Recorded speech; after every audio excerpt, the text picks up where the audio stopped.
சதுரங்க பிரியர்கள் அனைவருக்கும் வணக்கம். ஸோ இன்றைக்கி நம்ம பார்க்க போகிற வீடியோவில் கிராண்ட் ஸ்விஸ்லேருந்து நம்ம ஒரு கேம் வந்து பார்க்க போகிறோம். ஸோ இந்த கேம் வந்து கிராண்ட் ஸ்விஸோடைய ஃபிடே கிராண்ட் ஸ்விஸோடைய சுற்று 7லேருந்து பார்க்க போகிறோம். இந்த கேம் வந்து பார்த்திங்கன்னா பிரக்னந்தாவுக்கும் ராட்ஷின் மேக்ஸிம் ராட்ஷின் அப்படிங்கிற கிராண்ட் மாஸ்டரோட அந்த கேம் வந்து நம்ம பார்க்க போகிறோம். ஸோ இந்த கேமில் பிரக் வந்து ஒயிட் பீஸ் வந்து ஹேண்டில் பண்ணுறாரு. ஒரு சாதாரணமான ஒரு ஒரு இட்டாலியன் ஓப்பனிங்கை இந்த அளவுக்கு காம்ப்ளிகேட் பண்ண முடியுமா அப்படிங்கிறத இந்த கேமில் நம்ம வந்து பார்க்க முடியும்.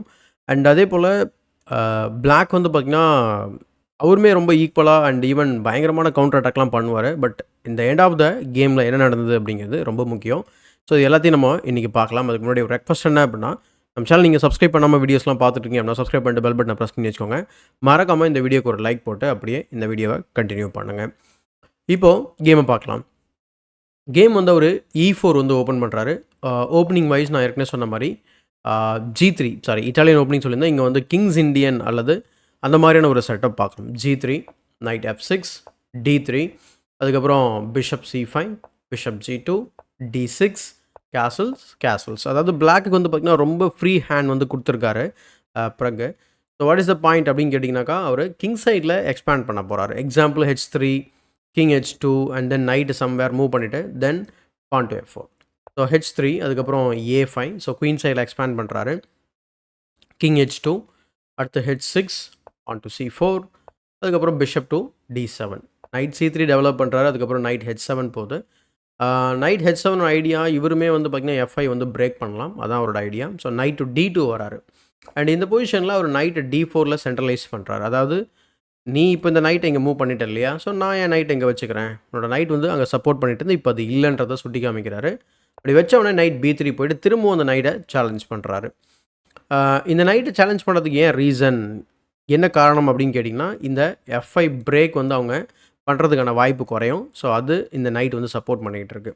ஸோ A4 போட்டு நைட்டை கொஷின் பண்ணோன்னே இமீடியட்டாக வந்து பார்த்திங்கன்னா நைட்டை வெட்டல, அதுக்கு பதில் அவர் என்ன பண்ணுறாரு, பிஷப்பை வந்து வெட்டி பிஷப் பேரை வந்து ரிகெயின் பண்ணுறாரு. அண்ட் இமீடியட்டாக அவர் பான் டு F4 ஆடுறாரு. அந்த இந்த பொசிஷனில் கவுண்டர் அட்டாக் வந்து டெஃபினட்டாக F5 தான். நீங்கள் நிறைய பேர் இந்த மூவ் கன்சிடர் பண்ணியிருப்பீங்க. இந்த மூவ் கன்சிடர் பண்ணிங்கன்னா டெஃபினட்டாக இது கரெக்டான மூவும் கூட. பட் கேமில் வந்து E takes F4 ஆடுறாரு and then bishop takes F4. அவர் கேப்சர் பண்ணும்போது பீஸை டெவலப் பண்ணுறாரு. நல்ல ஒரு லாஜிக்காக தெரியும் உங்களுக்கு. ஆனாலும் இந்த பொசிஷனில் இந்த மாதிரி ஸ்ட்ரக்சரில் இந்த மாதிரியான ஓப்பனிங்கில் நிறைய பேர் நீங்கள் இன்னொரு ஐடியாவும் கேள்விப்பட்டிருப்பீங்க. இந்த ஐடியா, ஸோ அதாவது கேப்சரிங் டுவோர்ட்ஸ் த சென்டர், அதான் பிரின்சிபல். ஸோ F5 ஆடினாங்கன்னா கூட நம்ம பாஸ் பான் ஈஸியாக க்ரியேட் பண்ணிக்கலாம். ஸோ இதான் point. But bishop tax F4 பார்க்குறோம். அதுக்கப்புறம் B6. ஸோ அவருக்கு வந்து டபுள் பான் இருக்குது. So queen to D2, knight to G5. So கேமுக்குள்ள நைட்டை கொண்டு வராரு. அதுக்கப்புறம் F2. ஸோ இந்த செமி ஓப்பன் ஃபைலில் இந்த F7 வந்து ப்ரெஷர் பண்ணுறதுக்காக அவர் என்ன பண்ணுறாரு அப்படின்னா டபுள் பண்ணி ப்ரிப்பேர் பண்ணுறாரு. ஸோ பான் F6. ஸோ அப்படியா நீ பொசிஷனை க்ளோஸ் பண்ணிடுறேன், இப்போ எப்படி டபுள் பண்ண போகிறேன்னா நான் எனிவே டபுள் பண்ணுறேன்னு சொல்லி அவர் பண்ணுறாரு. ஸோ ரூக் A F1, அதுக்கப்புறம் C6, பின் அதுக்கப்புறம் பிஷப் டு G5. அதனால் வந்து ஸ்ட்ரக்சர் கொஞ்சம் ரூயின் ஆகுது. இங்கே ஒரு டபுள் பான் அண்ட் தென் இங்கே ஒரு டபுள் பான். ஆனால் கிங் சைடில் இருக்கக்கூடிய டபுள் பானால் எந்த பிரச்சனையும் வராத மாதிரி தெரியும். ஸோ எப்படின்னு சொல்லி நம்ம பார்க்கலாம். இப்போ இமீடியட்டாக என்ன பண்ணுறாரு அப்படின்னா இந்த பாயிண்ட்டை வந்து பிரேக் பண்ணுறாரு. ஏன்னா இந்த பின் ஆக்சுவலாக பான் வந்து பின்னில் இருக்குது. ஸோ பான் டு F5 வந்து விளையாடுறாரு. இதனால் அவர் பானை புஷ் பண்ண அவரோட பொசிஷன் வந்து பார்த்திங்கன்னா கொஞ்சம் வீக் ஆகிட்டே வருது. அதுக்காக தான் இந்த மூவ் ஆடிருக்காரு. அண்ட் இந்த இடத்துல ஆப்வியஸ்லி இங்கே வெட்ட முடியாது. வெட்டணும் அப்படின்னா then rook takes F8, queen takes F8 and then உங்களுக்கு குயின் போயிடும், obvious reason. So F5, knight to E2 நைட்டை சேலஞ்ச் பண்ணுறாரு. பின் அதுக்கப்புறம் ரூக் A5 ஆடுறாரு. ஐடியா என்ன அப்படின்னா கேப்சர் பண்ணதுக்கப்புறம் ரூக் வந்து இங்கே அட்டாக் பண்ணும், அதுதான் ஐடியா. ஸோ அதனால் அதை டிஃபெண்ட் பண்ணுறாரு. இப்போ ஆல் ஆஃப் அ சடன் வந்து பார்த்திங்கன்னா பிளாக் கொஞ்சம் ஆக்டிவேட் பண்ணி அவர் சில கவுண்டர் அட்டாக் பண்ணுறது நம்மளால் ஆப்வியஸாக பார்க்க முடியுது. So rook E8, queen to E1.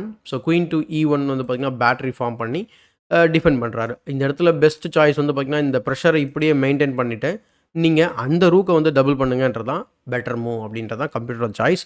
But queen E1, queen C8. So queen C8க்கு அப்புறம் திரும்ப பார்த்திங்கன்னா பார் வந்து ரிவர்ஸில் போக ஆரம்பிச்சிச்சு. அதாவது பிளாக்குக்கு வந்து ஸ்லைட்லி பெட்டர் இந்த பொசிஷனில். பட் அவர் குயின் C8 ஆனதுக்கப்புறம் திரும்ப ஒயிட்டுக்கு ஃபேவரபுளாக காட்டுது. அப்போ இந்த பொசிஷனில் என்ன மாதிரி மூவ் வந்து கரெக்டாக இருக்கும் அப்படின்னு பார்த்தோம்னா king F7, rook E6. Rook E6லாம் வந்து நல்ல மூவ் ஆக்சுவலாக. Rook E6 followed by queen E8, adding more pressure to the weak pawn. So அப்போது ரொம்ப என்ன சொல்கிறது, நம்ம வந்து கேர்ஃபுல்லாக விளையாடணும். இந்த பான் வந்து வீக் பான் தான், இதை விட்டு கொடுத்து விளையாட சொல்லுது ஆக்சுவலாக computer. But okay, king F7 அதுக்கு பெட்டர்னு நினைக்கிறேன். கிங் F6, ஈவன் இங்கே கூட வரலான்னு நினைக்கிறேன் சம் கேசஸில். அதுக்காக தான் கிங் F6 ப்ரிப்பேர் பண்ண சொல்லுது. But queen to C8. B4க்கு இந்த ரூக் வந்து பார்த்திங்கன்னா பின்னாடி தான் போயாகணும். ஆம்பசான் பண்ணால் தான் பண்ணலாம். ஸோ அதான் பண்ணுறாரு. ஸோ 8x B3 G6 இந்த பானுக்கு வந்து ப்ரொடெக்ஷன் கொடுத்தாச்சு. And then pawn to B4. அடுத்து ரூக் A7 போகிறாரு. பின் அதுக்கப்புறம் பான் டு C5. இந்த பொசிஷனில் குயின் C1 விளையாடலாம். பாயிண்ட் என்னென்னா G5 அட்டாக் பண்ணுறது. Queen D8 and then pawn to C5 B5. So queen to B2. So இப்படி கொஞ்சம் கொஞ்சமாக நம்ம வந்து பொசிஷனை இம்ப்ரூவ் பண்ண ட்ரை பண்ணலாம். அண்ட் தென் C6ல் வந்து ஒரு பானை வந்து வெட்ட முடியும். இந்த பானை வந்து டிஃபெண்ட் பண்ணுறதுக்கு நம்ம பிஷப்பை தான் மூவ் பண்ணுமா, நம்ம குயின் C7 ஆடலாம் அப்படின்னு சொல்லி பார்த்தோம் அப்படின்னா தென் குயின் டெக்ஸ் D4 இருக்குது. ஸோ அதனால தான் இந்த மூவ் பண்ணுறாரு. இந்த பான் வந்து ரொம்ப முக்கியம் அப்படின்றதுனால. ஸோ கேமில் C5 பார்க்குறோம். பின் அதுக்கப்புறம் B/C5 பிஷப் E6 டெவலப் பண்ணுறாரு. ஸோ இந்த டயக்னலை வந்து பார்த்திங்கன்னா இது பண்ணுறாரு. ப்ளஸ் இந்த பானை வந்து செக்யூரும் பண்ணுறாரு. ஸோ திரும்ப இங்கே ப்ரெஷர் பில்டப் ஆகுது. So F4. இங்கே இந்த F4ல் வந்து ஒரு டீப் ஐடியா இருக்குது. என்னென்னா இங்கே பிஷப் வந்து பார்த்தீங்கன்னா H3 அட்டாக் பண்ணிகிட்டு இருக்கு. கிங் G7 ரூக் H8 அல்லது டேரெக்டாகவே ரூக் H7 போயிட்டு இங்கே ட்ரிபிள் ப்ரெஷரை வந்து இன்க்ரீஸ் பண்ண முடியும். அண்ட் கிங் G8க்கு அப்புறம் ரூக் H8 போட்டு இன்னும் ட்ரிபிளும் பண்ண முடியும். Triple attack. So G-takes F4 விளையானதுக்கப்புறம் ரூக் H7 போடுறாரு. ஸோ அதுதான் பாயிண்ட்டு. ஸோ பான் F5. இப்போ அந்த பிஷப்போட டயங்கல் ஓப்பனாக இருந்தால் தானே நீங்கள் அந்த மாதிரி பண்ணுவீங்க. நான் அப்படியே வந்து F5 போட்டு க்ளோஸ் பண்ணிடுறேன் அப்படின்னு சொல்லி சொல்கிறாரு. இப்போது நம்ம வந்து குயிக்காக வந்துட்டோம். ஆக்சுவலாக இப்போ நம்ம வந்து ஒரு 6.5 மினிட்ஸில் இந்த கேம் பார்த்துட்ருக்கோம். இந்த கேமில் வந்து பார்த்திங்கன்னா ஒரு 32வது மூவ் அப்படின்னு சொல்லி சொல்லலாம். ப்ரகுக்கு வந்து பார்த்திங்கன்னா 6 மினிட்ஸும் அந்த ஆப்போனண்ட்டை மேக்ஸிம் ராட்ஷியனுக்கு வந்து பார்த்திங்கனாக்கா 1.5 மினிட்ஸ் வந்து இருக்குது. ஸோ பிஷப் டெக்ஸ் F5 விளையானதுக்கப்புறம் இந்த பொசிஷனில் இதுதான் நான் தமிழில் வச்சுருப்பேன், குயின் டெக்ஸ் G5. இது ஏன் வந்து ஷாக்கிங்கான மூவ் அப்படின்னா இந்த இடத்துல ஸ்கீவர் இருக்குது. அப்படி இருக்கும்போது இது மாதிரி விளையாட முடியுமா அப்படின்றதான்.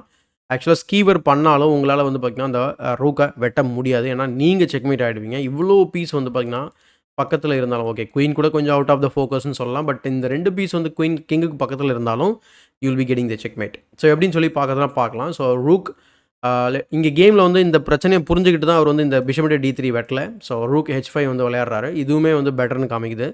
அண்ட் தென் ப்ரக் வந்து குயின் G3 ஆடி அந்த பானை டிஃபெண்ட் பண்ணிட்டார்.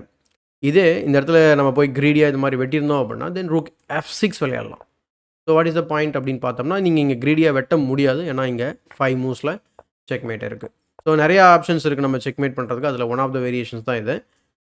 நிறைய வேரியேஷன்ஸ் இருக்குது. So rook H5 queen G3 அதனால் rook E7 and then rook F4. So rook F4க்கு அடுத்து queen to D7. In some கேசஸில் இந்த பீஸை வந்து நம்ம வெட்டக்கூட வாய்ப்பு இருக்குது. ஏன்னா அந்த பான் பின்னில் இருக்குது. ஆனால் இந்த ரூக் வந்து சப்போர்ட் பண்ணிக்கிட்டு இருக்குது. ஸோ இப்போது அந்த காரணத்தினால இப்போது இம்மீடியட்டாக நம்ம வந்து இந்த மாதிரி பண்ண முடியுமா பார்த்தா பிரச்சனைனா ரூக் இன்ட்டு H3 வரும் டேரெக்டாக. அதனால தான் வந்து இந்த மூவ் நம்மளால் விளையாட முடியல. ஸோ அதனால் first king G1 king G7 பின் அதுக்கப்புறம் பான் டு H4. சரி இப்போயாவது நம்ம விளையாட முடியுமா அப்படின்னு பார்த்தா திரும்ப அதே ப்ராப்ளம் தான். ரூக் இன்ட்டு H3 ஏன்னா த்ரெட்னிங் த குயின் ஃபஸ்ட். ஸோ அந்த காரணத்தினால H4. இப்போ ரூக்கோட ஸ்கோப் வந்து கட் ஆகிடுது. இனிமேல் H3ல் அதோட ப்ரெஷர் வந்து நம்மளால் ஃபீல் பண்ண முடியாது. ஸோ அதனால் ரூக் H8 போகிறாரு. அதே போல் இங்கே வந்து நம்ம வந்து இந்த பானுக்கு ப்ரெஷர் பண்ணலாம். ரூக்கு மட்டும் ப்ரெஷர் பண்ணிக்கிட்டு இருக்கு. நம்ம ஏன் வந்து ரூக் இங்கே கொண்டு வந்துட்டு அடுத்து குயின் இங்கே கொண்டு வந்து ட்ரிபிள் அட்டாக் பண்ணலாமே அப்படின்னு சொல்லி யோசிச்சோம் அப்படின்னா கிங் H8 ட்ரை பண்ணலாம். கிங் H8க்கு குயின் F2 விளையாடுவாங்க. பின் அதுக்கப்புறம் டபுள் பண்ணதுக்கப்புறம் நம்ம pawn to E3 pawn to E6 bishop E6 அடிச்சிங்க அப்படின்னா தென் ரூக் F8 செக்கு. ஸோ நீங்கள் வந்து கொஞ்சம் நேரத்தில் செக்மேட்டாக வாய்ப்பு நிறையவே இருக்குது. And then rook tax E6. So இந்த ஒரு காரணத்தினால அந்த மாதிரியும் நம்ம ஆக்டிவாக விளையாடவும் முடியாது. ஆர் கவுண்டர் அட்டாக் சீக் பண்ணுறது ரொம்ப கஷ்டம். So rook H8, so queen to G5, rook F7 and then bishop F3. So இங்கே பிஷப் F3க்கு அப்புறம் இந்த பொசிஷனில் வந்து பிஷப் F3க்கு அப்புறம் இந்த இவால்யூஷன் பார் கொஞ்சம் டவுன் ஆகிறத பார்க்க முடியும். அதுக்கான காரணம் என்ன அப்படின்னா இங்கே E6 வந்து பார்த்திங்கன்னா ஸ்டில் வினிங். ஏன்னா இங்கே நீங்கள் பிஷப் E6 அடிச்சிங்க அப்படின்னா தென் குயின் E5 செக்கு 4க்கு. ஏன்னா இங்கே நம்ம டபுள் அட்டாக் பண்ணுறோம். நீங்கள் நினைக்கலாம் நம்ம இங்கே வெட்டும்போது அவர் இங்கே வெட்ட வாய்ப்பு இருக்குல்ல ட்ரேட் பண்ணிவிட்டு அப்படின்னு சொல்லிட்டு. பட் அதுக்கு இடையில் H7 விளையானதுக்கப்புறம் ரூக் இன்ட்டு D4 அடித்து நம்ம குயின் அட்டாக் பண்ணலாம். ஸோ குயின் மூவ் பண்ணதுக்கப்புறம் குயின் ட்ரேட் பண்ணால் ஒரு பீஸ் வந்து நமக்கு ஃப்ரீயாகவே கிடைக்கும். பட் கேமில் வந்து பார்த்திங்கன்னா பிஷப் F3 விளையாடுறாரு. பிறகு குயின் டு D8 போனதுக்கப்புறம் queen G3 and then queen A5. So உள்ளே வந்து கவுண்டர் அட்டாக் பண்ணலாம் பார்க்குறாரு. பட் இந்த பொசிஷனில் வந்து பார்த்திங்கன்னா அவர் H5 விளையாடுறாரு. And in fact even rook takes F5மே வின்னிங் மூவ் தான். ஏன்னா நீங்கள் இங்கே திரும்ப கேப்சர் பண்ணும்போது நமக்கு பிஷப் டு E4 ஐடியா இருக்குது. நீங்கள் ரூக்கை மூவ் பண்ணிங்கன்னா தென் queen Tex G6 check, king F8 and then queen to D6 செக்கு. திரும்ப கிங்கை வந்து இந்த பக்கம் ஃபோர்ஸ் பண்ணோம் அப்படின்னா அடுத்த ரூக்கை வச்சு செக்மேட் பண்ணிடலாம். ஸோ அதனால் கிங் இந்த பக்கம் வந்தாலும் நம்ம பிஷப் டெக்ஸ் E6 செக் இருக்குது. ஸோ எப்படினாலும் உங்களுக்கு செக்மேட் ஆகிடுவீங்க. அந்த காரணத்தினால இந்த இடத்துல ஸ்ட்ரைட் ஃபார்வர்டாக ரூக் இன்ட்டு F5 பிரில்லியன்ட் சாக்ரிஃபைஸும் இருக்குது. பான் டு H5 விளையாடுறாரு. பின்ன அதுக்கப்புறம் கிங் F8க்கு அப்புறம் ஃபைனலி ப்ரக் வந்து பானை புஷ் பண்ணி E6 போட்டவொடனே இந்த பொசிஷனில் மேக்ஸிம் ராட்ஸ்டின் வந்து ரிசைன் பண்ணிடுறாரு. டைம் கண்ட்ரோலுமே ரீச் பண்ணிடுறாங்க. இவருக்கு 37 நிமிஷம், அவருக்கு வந்து 26 நிமிஷம் இருக்குது. பட் வந்து பார்த்திங்கன்னா கேம் இஸ் ஓவர். இது ஏன் கேம் ஓவர் அப்படின்னு பார்த்தீங்கன்னா, ரூக் வந்து பார்த்திங்கன்னா இப்போ கைண்ட் ஆஃப் ஓவர்லோடட் அப்படின்னு சொல்லலாம். இப்போ இந்த ரூக்கை வந்து அட்டாக்ல இருக்குது. ரூக்கை எங்கே மூவ் பண்ண முடியும்? சரி, ஓகே, நம்ம ரூக் E7 வச்சோம் அப்படின்னா தென் குயின் டேக்ஸ் G6. ஏன்னா இந்த பின் இருக்குது. ஸோ அதுக்கப்புறம் உங்களுக்கு பார்த்தீங்கன்னா கிங்குக்கு எஸ்கேப் ஸ்கோரே கிடையாது. Next move you are threatening to take on F5 with check and that's mate. Suppose இதை எப்படி தடுக்கலாம் அப்படின்னா குயின் இன்ட்டு C5 அடிக்கலாம். தென் இந்த மாதிரி நம்ம கொடுக்கும்போது இந்த ஒரு வேரியேஷன் பார்க்கலாம். ஸோ இதுக்கப்புறம் இந்த கேமை கண்டினியூ பண்ணுறது ரொம்ப கஷ்டம்னு தெரியும் உங்களுக்கு. ஸோ அதனால் ரிசைன் பண்ணுறாரு. இன்னொரு வேரியேஷன் என்ன அப்படின்னா, நான் வந்து ரூக் A7 கன்சிடர் பண்ணேன். பட் இங்கே ரூக் டெக்ஸ் F5 செக் விளையாடலாம். விளையாடினதுக்கப்புறம் நம்ம திரும்ப குயின் B8 செக்கு, பின் அதுக்கப்புறம் குயின் E5 செக்கு, கிங் F8, அதுக்கப்புறம் குயின் F6 செக்கு, பின் அதுக்கப்புறம் பிஷப் டு C6 செக்கு, ரூக்கால் பிளாக் பண்ணதுக்கப்புறம் bishop to D7 checkmate. So இந்த காரணத்தில் தான் வந்து மேக்ஸிம் ராட்ஸ்டின் வந்து ரிசைன் பண்ணுறதுக்கான முக்கியமான காரணம். அவர் பீஸ் லாஸ் ஆகிறது மட்டும் இல்லாமல் மேட்டிங் நெட்குள்ளே மாட்டிக்கிட்டார்.